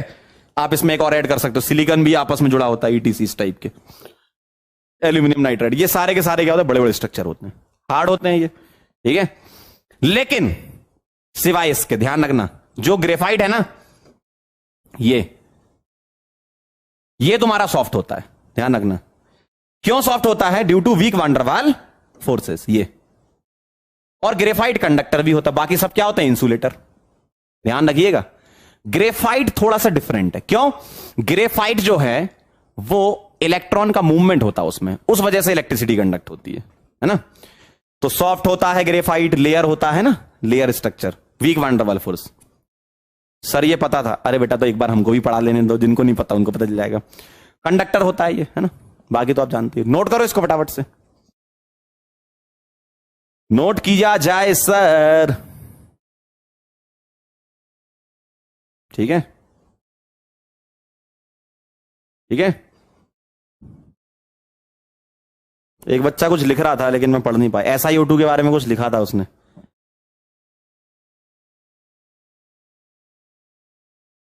क्या लिखा था SiO2 के बारे में? अच्छा ओके, एक बच्चा कह रहा है कि सर SiO2 में तो सिर्फ 2 ही ऑक्सीजन है, तो आप इतने क्यों बना रहे हो? बेटा ये जो होता है ना SiO2, ये एक्चुअल में लिखते ऐसा है इसको, जबकि ये ऐसा होता है, SiO2 होल N होता है ये ऐसा एक्चुअल में, है ना, पॉलीमरिक होता है, ध्यान रखना, ठीक है। नोट करें जल्दी फटाफट से, नोट करें नोट करें नोट करें नोट करें। डन, अरे क्या बात है, बहुत बढ़िया बेटा, बहुत बढ़िया, थम्स अप, चलो बहुत बढ़िया। अब एक पॉइंट पे आ जाओ, आ जाओ जरा पॉइंट पर, बड़ा इंपॉर्टेंट पॉइंट है ये, याद रखना, जिंदगी का इंपॉर्टेंट पॉइंट, जिंदगी का इंपॉर्टेंट पॉइंट, जिंदगी से बड़ी सजा ही नहीं। आ जाओ जरा, ध्यान से देखना जरा, मेल्टिंग पॉइंट की अगर मैं बात करूं, ध्यान सुनो, मेल्टिंग पॉइंट आयनिक सॉलिड के ज्यादा होते हैं कंपेरिजन टू कोवेलेंट सॉलिड, और फिर मॉलिक्यूलर आता है। लेकिन ध्यान रखना, लेकिन अगर कोवेलेंट में जायंट कोवेलेंट आ गया, बहुत ध्यान से कान खोल के सुनना, जायंट कोवेलेंट आ गया, या नेटवर्क सॉलिड जिसको बोलते हैं, कोवेलेंट का दूसरा नाम नेटवर्क सॉलिड भी होता है ना। तो अगर जायंट कोवेलेंट सॉलिड या नेटवर्क सॉलिड आ गया तो वो आयनिक से भी ज्यादा होता है, ध्यान रखना। आयनिक जो होते हैं वो इलेक्ट्रोस्टैटिक फोर्स से बंधे होते हैं, बड़े बड़े से इनके लैटिस होते हैं। कोवेलेंट तो सिर्फ मॉलिक्यूलर वाला केस आता है। ये जो कोवेलेंट है ये कौन सा आ गया, कोवेलेंट कंपाउंड कौन सा आ गया, नॉर्मल कोवेलेंट कंपाउंड, ठीक है। उसके बाद मॉलिक्यूलर सॉलिड के फॉर्म में रख सकते हो। लेकिन अगर मैं जायंट की बात करूं, बड़े स्ट्रक्चर, जैसे मैंने एक एग्जांपल भी दिया है यहां पर, तो आप उससे समझ जाओगे। SiO2 एक्चुअल में क्या होता है, SiO2 होल N, तो ये किस में आता है, नेटवर्क में आता है, ठीक है। फिर आपके ये आयनिक हो गया, और SiO2 क्या हो गया, नॉन पोलर मॉलिक्यूलर सॉलिड, ठीक है। तो ये मॉलिक्यूलर सॉलिड में बोल सकते हो, ठीक है, इस तरीके से।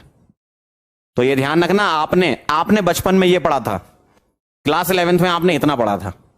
अब मैं क्लास 12th में एक और इंट्रोड्यूस कर रहा हूं, जायंट कोवेलेंट इनसे भी ज्यादा अच्छे होते हैं, मतलब ज्यादा मेल्टिंग पॉइंट रखने वाले होते हैं, बड़े स्ट्रक्चर होते हैं, ठीक है।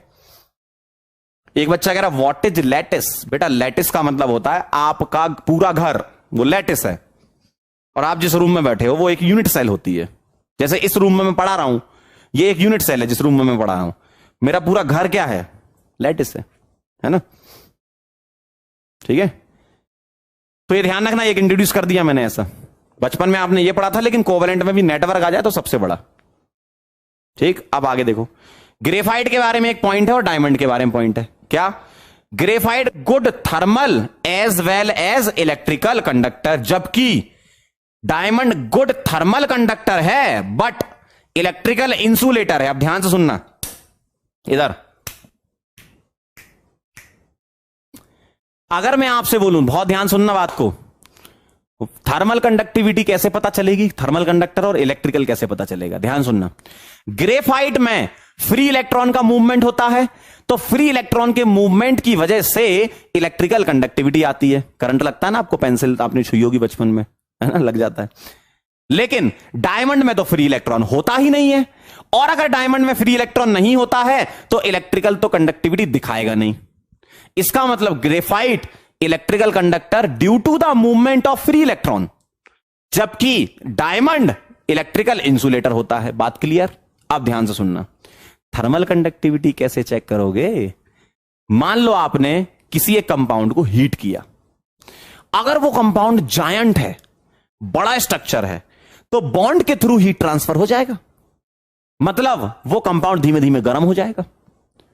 तो अगर जुड़ा हुआ है, बहुत बड़ा स्ट्रक्चर है, तो हीट ट्रांसफर हो जाएगी बॉन्ड के थ्रू। तो चाहे डायमंड हो चाहे ग्रेफाइट हो, दोनों जायंट स्ट्रक्चर होते हैं, बड़े बड़े स्ट्रक्चर होते हैं, तो बॉन्ड के थ्रू हीट ट्रांसफर होने की वजह से अच्छे थर्मल कंडक्टर हो जाएंगे। आपने हीट दी, उसको गर्म किया, तो अगर आप ग्रेफाइट या डायमंड को गर्म करोगे तो वो गर्म हो जाएगा, थर्मल कंडक्टर अच्छा है। क्यों? बड़ा जुड़ा हुआ स्ट्रक्चर है, बड़ा स्ट्रक्चर है। ठीक है, क्लियर है? बात समझ में आई जो मैंने समझाया आपको? क्या भाई, क्या चल रहा है जीवन में? इलेक्ट्रिकल इंसुलेटर और इलेक्ट्रिकल कंडक्टर अलग अलग हैं। देखो, इलेक्ट्रिकल इंसुलेटर ये है और कंडक्टर ये है। ग्रेफाइट में फ्री इलेक्ट्रॉन के मूवमेंट की वजह से इलेक्ट्रिकल कंडक्टर होगा, डायमंड फ्री इलेक्ट्रॉन है ही नहीं तो इंसुलेटर होगा, है ना।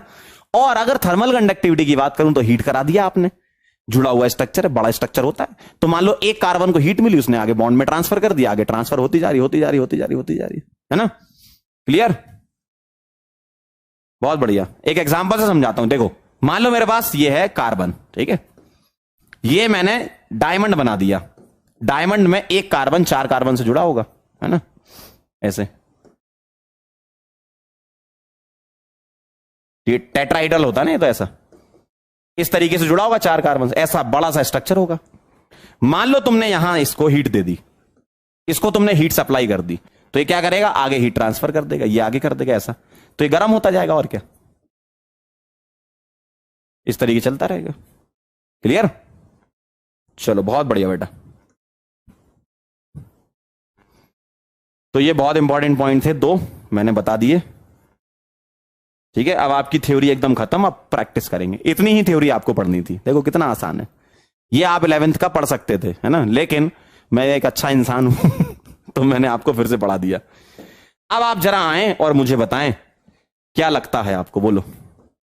अब आप करें क्लासीफाई ईच सॉलिड, फटाफट से क्लासीफाई करते जाएं, करते जाएं।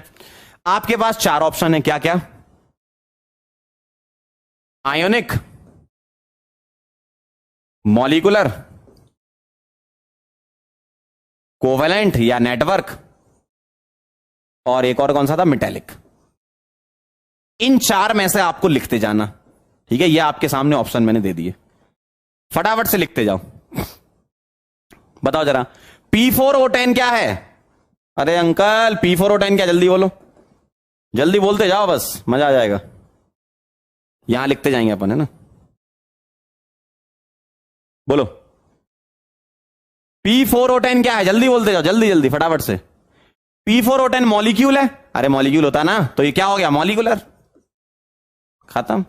इस तरीके से ग्रेफाइट क्या होता है, बड़ा स्ट्रक्चर, बड़ा मतलब जायंट, मतलब नेटवर्क, यानी कि कोवेलेंट। नेटवर्क लिखो या कोवेलेंट लिखो, बात बराबर है। ठीक, लिखते जाओ फटाफट। अरे अब तो हो गया काम, अब तो सीख गए। SiC सिलिकॉन कार्बाइड बड़ा स्ट्रक्चर होता है, नेटवर्क। ठीक है, अरे बड़ा होता है ना, giant structure, network. RB, RB क्या है, रूबिडियम, रूबिडियम क्या, तो मेटल, क्या लिखे, मटैलिक, क्या लिखे बेटा, मटैलिक। ओ अंकल जल्दी लिखो, मटैलिक। I2 क्या है, I2, I2 मॉलिक्यूल है, मॉलिक्यूलर। क्या बात है। P4 क्या, मॉलिक्यूल है, मॉलिक्यूलर, क्या बात है। ठीक है, प्लास्टिक क्या है बेटा, प्लास्टिक अमोर्फस में आ गया, ठीक है। तो इसके अलावा एक और, ये तो सारे कोवेलेंट वाले हो गए ना, सॉरी कोवेलेंट नहीं, क्रिस्टलाइन हो गए ये सारे क्रिस्टलाइन। इसके अलावा एक अमोर्फस भी आपको सोचना है ना, इसमें एक एग्जांपल आ गया है। तो पॉलीमर, प्लास्टिक प्लास्टिक ये सब क्या होते हैं, अमोर्फस। तो प्लास्टिक क्या लिखूंगा, अमोर्फस। चलो भाई आगे बढ़ते जाओ। सिलिकॉन, एसआई, एसआई सुनना ध्यान से, देखने में ऐसा लग रहा है एटम है, एसआई जुड़ा होता है एक दूसरे से एसआई एक दूसरे से जुड़ा होता है, क्या बोलते हैं इसको, नेटवर्क। क्या लिखेंगे बेटा, नेटवर्क, एक दूसरे से जुड़ा होता है ना ये। वाह बढ़िया। एल आई बी आर, अरे बेटा आयन है ना, L I plus B R minus, ionic. बहुत बढ़िया, आप तो सीख गए। ब्रास, ब्रास क्या होता है, कॉपर और जेडन मिलकर, मतलब मेटेलिक, मेटल्स ही है ना ये तो। चलो भाई, अमोनियम फॉस्फेट, आयंस है, आयोनिक। हो गया काम खत्म, देखो क्या बात है, बहुत बढ़िया बेटा। तालियां बजा लो जरा आपके लिए, सबके सही होंगे, 101% सबके सही होंगे। अगर ये भी आपने गलत कर दिया मतलब पता नहीं कहां जी रहे हो तुम। ठीक है, क्या बढ़िया, मस्त बहुत बढ़िया, क्लियर। इन आंखों की मस्ती के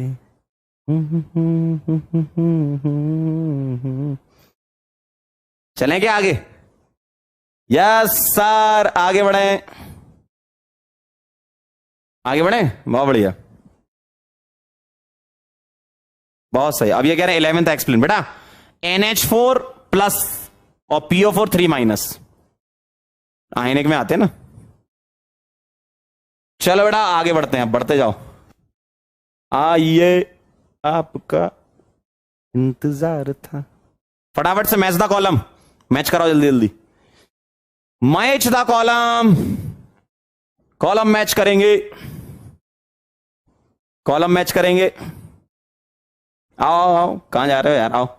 K2SO4 बताना जरा। ओ भाई K2SO4 आयंस है ना इसमें, K प्लस और SO4 2 माइनस, आयनिक। अगला बोलो, टिन, मेटेलिक, अलग कलर से मेटेलिक, टिन, टिन क्या है, टिन मेटेलिक। चलो भाई आगे बढ़ो।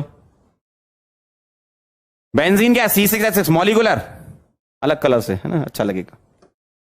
यो, और साइन क्या है, साइन, साइन क्या है, जय साईं बाबा, क्या है, कोवेलेंट, अरे नेटवर्क है ना, सबका सही होगा, सबका ही सही होगा, बहुत बढ़िया बेटा, क्या बात है, आज तो जलवा है मतलब। अगला करें, बताइए, अरे आंसर निकालिए, चलिए बताइए जल्दी, फटाफट से बताइए, क्या कहना है आपका, जल्दी बोलो फटाफट से, सॉल्व करो जल्दी, बोलो। Total number of molecular solid बताना है तुम्हें, मॉलिकुलर, ठीक है। अमोनिया बताना जरा, अमोनिया, एक एक करके डिस्कस करते हैं ना। NH3 बेटा हाइड्रोजन बॉन्डिंग होती है ना इसमें, मतलब मॉलिकुलर ही है ये। चलो एक ये हो गया, और जो होगा उसमें अपन बॉक्स में बंद कर देंगे। यूरिया भी तो मॉलिक्यूल होता है, NH2CO NH2, नाच दो CO नाच दो, है ना। ZNS तो तुम्हारा आयनिक हो गया, ठीक है। AR आर्गन, आर्गन क्या ये मॉलिकुलर में आता है। अब ध्यान से सुनना, भले ही एटम है लेकिन ये मॉलिकुलर सॉलिड की कैटेगरी में रखते हैं, इसको ध्यान रखना। आर्गन भले ही एटम है लेकिन इसको मॉलिकुलर सॉलिड की कैटेगरी में रखते हैं, क्यों, ड्यू टू फोर्सेस। कौन से फोर्स होते हैं इसमें, इनर्ट गैसेस में, वीक वांडरवाल फोर्सेस, सुना होगा आपने, वीक वांडरवाल फोर्सेस होते हैं इनर्ट गैस में, ध्यान रखना। तो यहां स्टार भी लगा देता हूं मैं। चलो अगला, water, H2O molecular, SiO2 network या कोवेलेंट, है ना। NaCl, अरे बेटा NaCl आयनिक, SiC नेटवर्क या कोवेलेंट, है ना। यहां एक्चुअल में SiO2 होल N होता, ध्यान रखना आप हमेशा, है ना। अगला ग्रेफाइट, ग्रेफाइट क्या होता है बेटा, ग्रेफाइट क्या होता है बताइए तो जरा, जरा नेटवर्क, बहुत बढ़िया, वेरी गुड। ड्राई आइस क्या होता है? ड्राई आइस, ड्राई आइस पता क्या होता है? CO2। और CO2 किस में आता है? मॉलिक्यूल। SiO2 सिलिका, ये तो अमोर्फस में आता है, सिलिका लिखा ना, अमोर्फस में आता है। ब्रॉन्ज, ब्रॉन्ज बताओ जरा, अलॉय है ना मेटल का, बस मेटालिक में आता है। क्लियर? चेक कर लो जरा, 1 2 3 4 5, इसका क्या आंसर आया? क्या 5 आंसर आया? क्या सभी लोगों का 5 आंसर आया? 5 5 5 5 5 5 5, जल्दी बोलो। ठीक है, क्या मैं आगे बढ़ूं? अरे वाह, क्या बात है, सीख गए आज तो, बहुत सही अंकल। चलो आगे बढ़ते हैं हम। आइए आइए आइए आइए। क्लासीफाई ईच सॉलिड, क्रिस्टलाइन और अमोर्फस। बताओ जरा, अब आपको क्या करना है? अब आपको बस ये बताना है कौन क्रिस्टलाइन कौन अमोर्फस। बेंजोइक एसिड मॉलिक्यूल है, अरे बेटा C6H5CH मॉलिक्यूल है ना, तो ये क्रिस्टलाइन में आता है। ठीक, तो अपन यहां लिख देंगे क्रिस्टलाइन, क्रिस्टलाइन के लिए C, अमोर्फस के लिए A लिख देंगे। ठीक है। KNO3 आयनिक में आता है, मतलब क्रिस्टलाइन आता है, क्रिस्टलाइन का ही तो टाइप है आयनिक। कॉपर मेटल क्रिस्टलाइन है। पॉलीयूरेथन, पॉलीमर जितने भी आएंगे पॉलीमर सारे क्या होते हैं? अमोर्फस, ध्यान रखना। टेफ्लॉन, टेफ्लॉन बेटा पॉलीमर होता है, अमोर्फस, ध्यान रखिएगा, टेफ्लॉन पॉलीमर होता है। जो आपके घर में नॉन स्टिक फ्राई पैन वगैरह है ना, वो उस पर टेफ्लॉन कोटिंग होती है, आजकल तो गाड़ियों में भी करने लगे। Cellophane polymer, amorphous. PVC polymer, amorphous. Fibre, amorphous, glass fibre वगैरह। ठीक है, तो ये ध्यान रखना, पॉलीमर वगैरह जितने भी हो गए सारे के सारे क्या हो जाएंगे? अमोर्फस। चलें आगे बढ़े। ठीक, बाकी डिटेल। PVC मतलब पॉलीविनाइल क्लोराइड होता है। ठीक है, PVC पॉलीविनाइल क्लोराइड होता है। ठीक है, बाकी आप डिटेल में पॉलीमर चैप्टर जब पढ़ोगे तो सारे पॉलीमर आप याद करोगे, तो वो भाई एग्जाम देने जाओगे तो सब चैप्टर पढ़ के जाते हो ना, सारे चैप्टर जब खत्म हो जाए तभी तो एग्जाम दोगे, तो आपको तब तक याद हो जाएंगे, टेंशन मत लो, है ना। ठीक है, चलो बेटा, बहुत बढ़िया, वेरी नाइस। अब अपन करेंगे कुछ ऑब्जेक्टिव सवाल। आइए जरा, आइए तो सर, करिए, आइए जरा, आइए मैडम लोग भी जल्दी फटाफट से। क्या कहना है, क्या कहना है? आइए जरा। Which of the following condition favour the existence of substance in the solid state. बताओ, कोई चीज सॉलिड स्टेट में है, सॉलिड स्टेट में, तो क्या बताता है, मतलब कौन सा प्रॉपर्टी से पता चलेगा? बोलो। आगरा, बदलापुर, चेन्नई, ढोलकपुर, बोलो जल्दी फटाफट से। सॉलिड की एग्जिस्टेंस किससे पता चलेगी? देखो, कोहेसिव फोर्स मतलब जो आप इंटरमोलिकुलर फोर्सेस की बात कर रहे हो, है ना। थर्मल एनर्जी मतलब आप हीटिंग दे रहे हो, तो हीटिंग देना तो सॉलिड नहीं होता ना, गैस की तरफ जा रहे हो, मॉलिक्यूल दूर दूर जा रहे हैं। हाई टेम्परेचर मतलब वही हो गया, इससे कनेक्टेड है ये, है ना। तो टेम्परेचर लो होना चाहिए तभी तो सॉलिड की तरफ जाओगे, और फोर्सेस स्ट्रांग होनी चाहिए, है ना। ठीक, अरे क्या बात है, सबका ही सही है, बहुत बढ़िया, वेरी नाइस, बदलापुर आंसर। अगला पढ़ो जरा question. Which of the following is not, ये ध्यान रखना एग्जाम में बेटा ऐसे क्वेश्चन आ सकते हैं, नॉट ऐसे पूछ लेंगे, है ना। Not a characteristic of crystalline solid. बताओ, आपके पास टेबल बन रखी है, आपने नोट्स बना रखे हैं, बेटा नोट्स बनाए कि नहीं बनाए? बना लो, नहीं बनाए तो नोट्स बना रखे ना, अभी मैंने बोला था नोट करते जाओ। देखो जरा, क्रिस्टलाइन सॉलिड का कौन सा कैरेक्टरिस्टिक नहीं है? क्या भैया? Definite heat of fusion, yes एकदम सही है। क्यों? शार्प मेल्टिंग पॉइंट होता है इसका। आइसोट्रोपिक इन नेचर, गलत, यही आंसर लगा देंगे ना। क्रिस्टलाइन सॉलिड एनिसोट्रोपिक के होते हैं। क्या बात है, एकदम सही है, एकदम सही है। ठीक है, बाकी ऑप्शन पढ़ लो, समझ में आ जाएगा कि सही है क्रिस्टलाइन के लिए। क्लियर है एकदम? क्या मैं आगे बढ़ूं? ठीक है, अगला नेक्स्ट क्वेश्चन आपके सामने आपकी स्क्रीन पर, फटाफट करते जाओ। Which of the following is an amorphous solid. क्या बेटा? अमोर्फस सॉलिड क्या है, कौन सा है इनमें से? बताएं, बताएं जरा, बताएं बताएं। अमोर्फस सॉलिड, जल्दी से आंसर लगाएं। आगरा, बदलापुर, चेन्नई, ढोलकपुर। तुरंत जवाब चाहिए, जनता जवाब मांगती, जल्दी।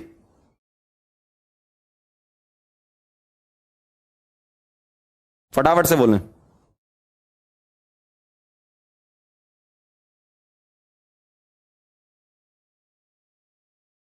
जल्दी बोलें। Graphite, quartz glass, silicon carbide, आपको पता ही है सब। क्या बोल रहे हो बताओ? अमोर्फस चाहिए ना। ग्रेफाइट तो आता है आपका किसमें? नेटवर्क में, क्रिस्टलाइन का पार्ट है। क्वार्ट्ज, अरे क्या बात है, बदलापुर आंसर है, क्वार्ट्ज ग्लास लगा दिया उनने, ठीक है, बदलापुर आंसर है। क्रोम एलम क्या होता है ये आपको याद होना चाहिए, K2SO4 dot Cr2SO4 whole thrice, ठीक है, मतलब आयनिक है ये नेटवर्क होता है सिलिकॉन कार्बाइड, ठीक है। अगला सवाल, which of the following is true about the value of refractive index of quartz glass. देखो क्या कह रहे हैं आप, ध्यान सुनना। Which of the following is true about the value of refractive index, मतलब फिजिकल प्रॉपर्टी। क्वार्ट्ज ग्लास से पता चल गया क्या है, अमोर्फस है, और ये क्या है, फिजिकल प्रॉपर्टी है। तो बताना जरा, अमोर्फस की फिजिकल प्रॉपर्टी, आइसोट्रोपिक नेचर होता है इसका, same physical property in different direction. Agra answer आएगा। थ्योरिटिकल चीज का देखो कितना अच्छा एडवांटेज होता है, जितनी थ्योरी बेटा इधर, जितनी थ्योरी मैंने पढ़ाई बेटा उतनी कर लेना, सवाल आएगा बना लेना, ठीक है। चलो आगे चलें। Which of the following statement is not true, ये वाला ये बहुत बड़ी चीज है ना, ध्यान रखना। Not true about amorphous solid, ठीक है, कौन सा ट्रू नहीं है। On heating they may become crystalline at certain temperature, NCERT line from NCERT, ध्यान रखना है ना। They may become crystalline on keeping for long time, मैंने बोला था आपको, लंबे समय तक रख दोगे तब भी हो जाएगा। आगे, amorphous solid can be moulded by heating, बिल्कुल सही। They are anisotropic in nature, जो कि गलत है, अमोर्फस आइसोट्रोपिक होते हैं, ध्यान रखना, ढोलकपुर आंसर आएगा। अमोर्फस क्या होते हैं, आइसोट्रोपिक, क्या होता है बेटा, आइसोट्रोपिक। क्लियर, वेरी नाइस, बहुत बढ़िया। आगे बढ़े, सबका ही आंसर आते जा रहे हैं आज तो धमाधम, जबरदस्त। चलो अगला सवाल, थ्योरिटिकल है यार ये सारे, पढ़ो। The sharp melting point of crystalline solid is due to, पढ़े जरा, ऑप्शन जिनने पढ़ लिए उनका आंसर आ गया भैया, अगर ऑप्शन पढ़ लिए तो आ जाएगा। इस वाले टॉपिक से, टाइप ऑफ सॉलिड से, सिर्फ उन्हीं लोगों का आंसर नहीं आता जो आलसी किस्म के व्यक्ति होते हैं, जो पढ़ना ही नहीं चाहते ऑप्शन। अगर आपने ऑप्शन पढ़ लिया तो आ जाएगा, पढ़ो जरा। Melting point, sharp melting point का रीजन बता दो, क्या कह रहे हैं। A regular arrangement of constant particle observed over a short distance in the crystal, short distance लिखा है, ये तो गलत ही है। आ रेगुलर लॉन्ग डिस्टेंस, देखो लॉन्ग डिस्टेंस, देखो जरा क्या लिखा है, long distance. A regular arrangement of constituent particle observed over long distance, same arrangement of constituent in different direction, गलत, ये बी आंसर है, साफ साफ दिख रहा है, ठीक है, क्लियर। तो शार्प मेल्टिंग पॉइंट का ये रीजन है, रीजन पूछा है आपसे, है ना, रीजन पूछा है, ठीक है। ये different arrangement of constituent particle in different direction नहीं, different physical property in different direction, उससे कंफ्यूज मत हो ना, कई लोग डी आंसर दे रहे थे। क्या बात समझ में आ रही, क्या चल रहा है आपके जीवन में, समझ में आ रहा है कुछ। चलो आगे बढ़ रहा हूं, यो अगला सवाल फटाफट से आंसर करेंगे। क्या करते थे साजना तुम हमसे दूर रह के,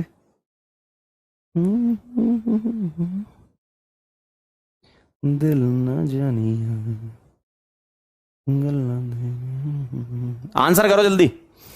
iodine molecule, I2 held together, I2 क्या है, I2 देखो बताओ जरा। London force, dipole, covalent, Coulombic, बताओ। कूलम्बिक मतलब इलेक्ट्रोस्टैटिक है ना, वो तो आयनिक में होता है, तो साफ साफ गलत है। London force week van der Waals forces में आते हैं। डीपी मतलब पोलर मॉलिक्यूल, ठीक है। लंडन फोर्स मतलब आईडीपी वाले, ध्यान रखना। लंडन फोर्स कौन से, आईडीपी। तो क्या मुझे ये पता है और क्या आपको ये पता है कि I2 नॉन पोलर होता है, देखो म्यू क्या होता है इसका, 0, नॉन पोलर। तो नॉन पोलर मॉलिकुलर सॉलिड की कैटेगरी में आता है आंसर आगरा आंसर है, ठीक है, बहुत आसान है। कोवेलेंट थोड़ी होगा ये, ध्यान से सुनना। ये आयोडीन, कई लोग कंफ्यूज होते हैं इसमें, ध्यान सुनो। लोग कहते हैं सर ये कोवेलेंट बॉन्ड है, तो कोवेलेंट आना चाहिए ना। हम फोर्स किस किस के बीच देखते हैं, मॉलिक्यूल के बीच देखते हैं, है ना, ध्यान रखना। कोवेलेंट मतलब आपके कौन से वाले, नेटवर्क सॉलिड की बातें चल रही हैं, ठीक। अगला, which of the following is a network solid, बताओ जरा। नेटवर्क सॉलिड बोलो, क्या कहना है भाई, आंसर अब तो आ जाएगा। नेटवर्क सॉलिड कौन सा, बताओ जल्दी बोलो, देख रहा हूं मैं आपकी कमेंट। क्या बात है, बहुत बढ़िया। रोहन, निखिल, दिशा, निकिता, दीक्षा, आर्यन, पीयूष, अंश, प्रगति, गायत्री, अंकित, विदित, बहुत बढ़िया बेटा, बहुत बढ़िया, बेहतरीन, सब बढ़िया चल रहा है। नेटवर्क सॉलिड का आंसर है डायमंड, ठीक है।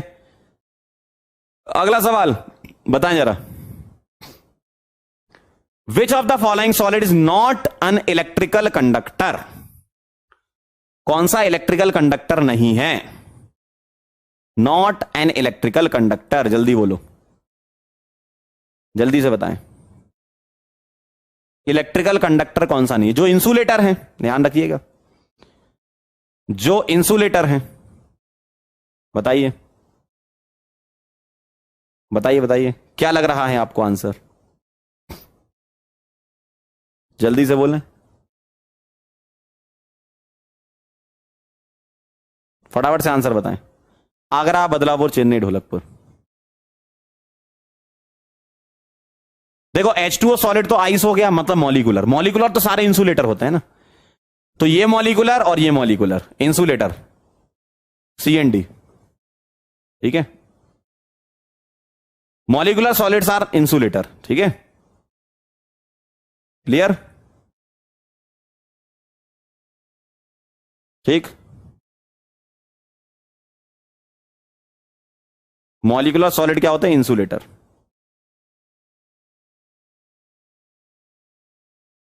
क्लियर है?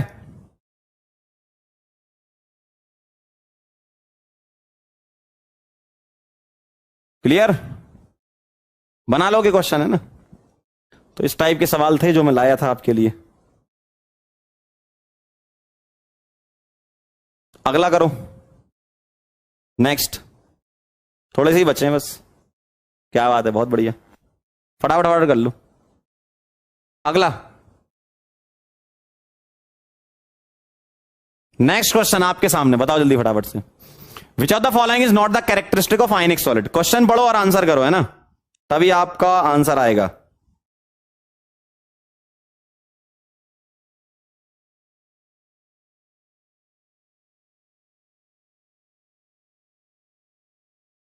फटाफट से सब लोग आंसर करें। आगरा, बदलापुर, चेन्नई, ढोलकपुर।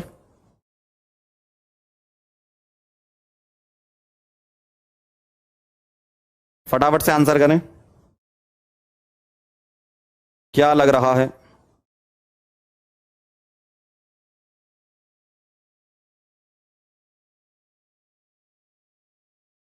जल्दी से मुझे आंसर बताइए।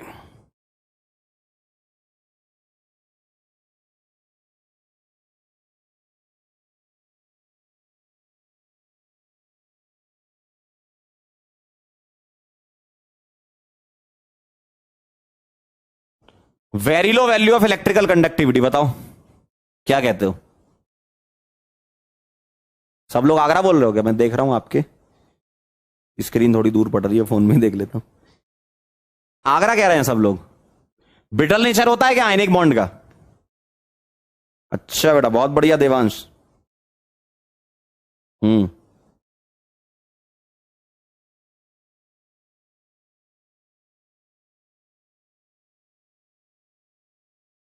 अच्छा एक बच्चा पूछ रहा है पिछले में TiO के बारे में। अच्छा,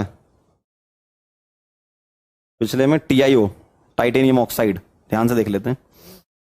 एक पिछला वाला देख लो जरा, क्या इस वाले का? Which of the following solid is not an electrical? सही तो है, COD, मॉलिकुलर सॉलिड है ना ये, फिर क्या दिक्कत है? अच्छा, इससे आपको लग रहा होगा, ओके ओके चलो। ये जो TiO होता है ना, थोड़ा ध्यान से देखना, इसमें आपको कंफ्यूजन ये हो सकता है कि ये आयनिक है। ध्यान से देखना, आपको कंफ्यूजन ये हो सकता है कि ये आयनिक है, और आयनिक है तो ये सॉलिड फॉर्म में है, और आयनिक सॉलिड फॉर्म में इंसुलेटर होना चाहिए। सही बात है ना? जिसने भी पूछा है बच्चे ने, उसको ये लग रहा होगा, ठीक है, ऐसा, ठीक। इसके बारे में एक क्वेश्चन सुन लो, मैंने शायद बोला नहीं यहां पर। ये D ब्लॉक का है, और D ब्लॉक के जो मेटल ऑक्साइड होते हैं उसमें एक नेचर होता है जो आगे हम पढ़ेंगे, फेरोमैग्नेटिक, फेरी मैग्नेटिक, एंटी फेरोमैग्नेटिक, है ना, इस टाइप के कुछ होते हैं ना। तो ये सॉलिड होने के बावजूद इनमें इतनी ज्यादा मेटेलिक प्रॉपर्टी होती है कि ये एक तरीके से मेटल के टाइप से आप बोल सकते हो कि एक्ट करने लगते हैं, है ना।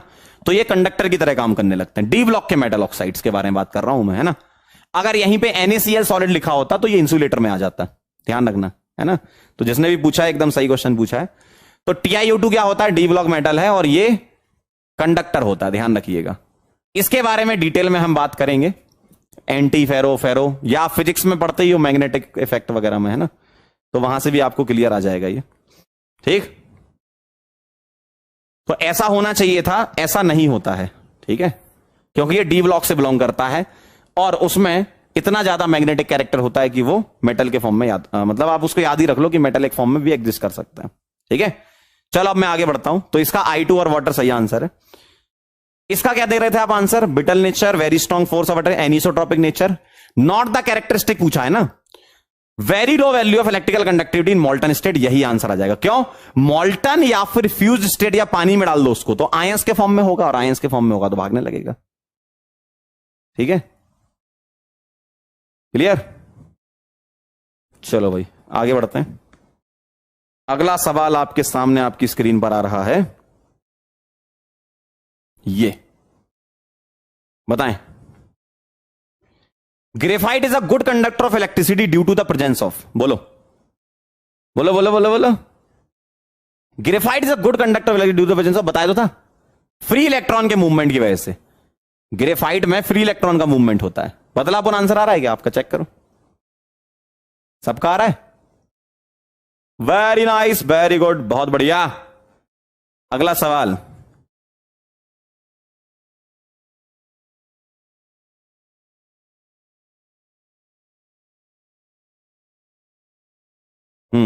ये वाला last question. Graphite can not be classified as, बताओ जरा। आगरा, बदलापुर, चेन्नई, ढोलक, आंसर कर सकते हो आप, है ना। लास्ट क्वेश्चन,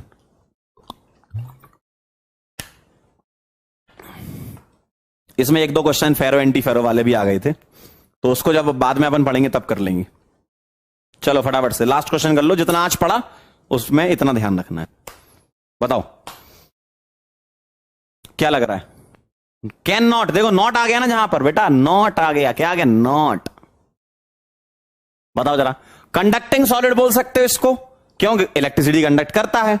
नेटवर्क सॉलिड बोल सकते हो बेटा, बिल्कुल, जाइंट स्ट्रक्चर होता है, बड़ा होता है। ठीक, क्या ये कोवेलेंट सॉलिड में आता है? बिल्कुल सही है। ठीक, आयनिक सॉलिड इसका आंसर, नॉट पूछा है ना, आयनिक कहां से होगा ग्रेफाइट। ठीक है, ये कहानी थी। क्लियर है एकदम? समझ गए बात को? तो जाते जाते हम आपको एक बात कहना चाहते हैं, ये बात बहुत दिनों से हमारे दिल में थी, हम आपसे कहना चाह रहे थे, लेकिन पिछले एक हफ्ते से हम आपसे कुछ नहीं कह पा रहे थे, लेकिन कहना तो हम बहुत कुछ चाह रहे थे आपसे। थैंक यू सो मच, आप लोग वापस आए, मैं वापस आया, और आप लोगों का काफी सहयोग रहा कि हम एक नई जगह पर शिफ्ट हुए हैं। अच्छी जगह काफी। आपको एक स्टूडियो टूर, होम टूर दिया जाएगा, लास्ट लेक्चर में दिया जाएगा ना, जब अपन सरफेस केमिस्ट्री का लास्ट लेक्चर पढ़ रहे होंगे उस समय फिर अपन आपको एक टूर दे देंगे। कई बच्चे बोले सर आप स्टूडियो टूर दे दीजिए जहां शिफ्ट हो रहे हैं। ठीक है, लोकेशन तो ओपी है, बहुत बढ़िया। ठीक, शायरी सुनोगे? अरे क्या बात है, बड़े दिनों बाद, मतलब बहुत दिन से सोच के बैठे हो, अरे पक्का सर को आ रहे तो फिर बताते हैं, क्या सुनना पसंद करेंगे?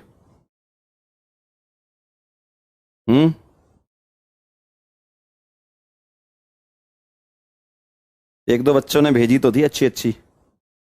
अच्छा, कुछ बच्चे तो मतलब एकदम टच में रहे कि सर आप 5 दिन 6 दिन से क्लास तो नहीं ले रहे हो, लेकिन शायरियां तो भेजते रहे लगा। चलो भाई एक आध देख के बताते हैं। तो आप लोगों का कैसा रहा? रिवीजन वगैरह किया कि नहीं? जो आपको टाइम दिया गया था उसको यूज किया कि नहीं, जो मैंने समझाया था? हैं, बैकलॉग जो था वो क्लियर हो गया होगा, आई होप आप लोगों का। कई लोगों का हुआ है, उन्होंने मैसेज भी किया था कि सर हो गया। अच्छा रहा कि मतलब हमारा पूरा जो पुराना छूटा हुआ था वो कवर कर लिया। अगर आपने ये 5-6 दिन का फायदा लिया तो बहुत अच्छी बात है ना। ठीक,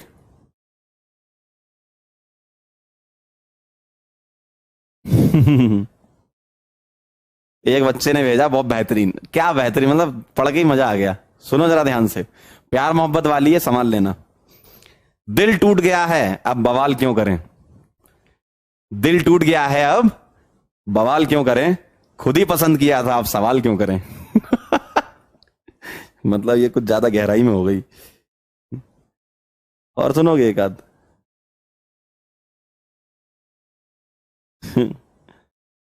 अच्छे अच्छे भेजे तो हैं इनने, या इतना ही काफी है?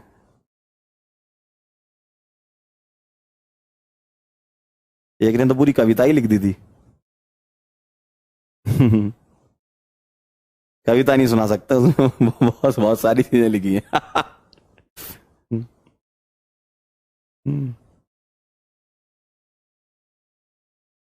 चलें फिर, तो आप लोग रिवीजन करते रहें। हम्म।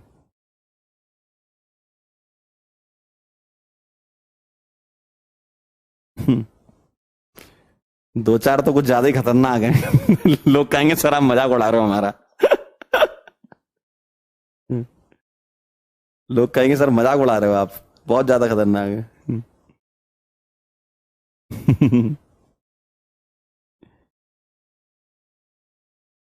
एक सुनी लो। किसको सुनना है ये बताओ। कौन सुनना पसंद करेगा? चंदू, ओ भाई चंदू। चंदू कह रहा सर एक और हो जाए, देखो अब चंदू के लिए सुना रहा हूं मैं। चंदू से एक लड़की कहती है, कल मेरी शादी है, आओगे क्या? चंदू क्या बोलता है, पगली हम 20-20 किलोमीटर तक भंडारे नहीं छोड़ते, तू तो पड़ोसन है।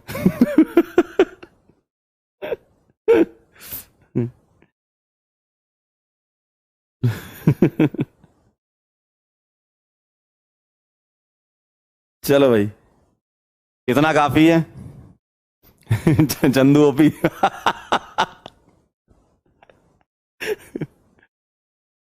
तो बेटा आप लोग सॉलिड स्टेट का lecture number 1 types of solid का रिवीजन करेंगे, तो आपको उसमें सारी चीजें क्लियर समझ में आ जाएंगी। बस एक आपके पास एडिशनल कंपाउंड आया है, टाइटेनियम ऑक्साइड वाला, ठीक है, तो उसको आप अलग से याद रखेंगे, बाकी सारी चीजें आपकी कॉन्सेप्चुअल हैं, ठीक है।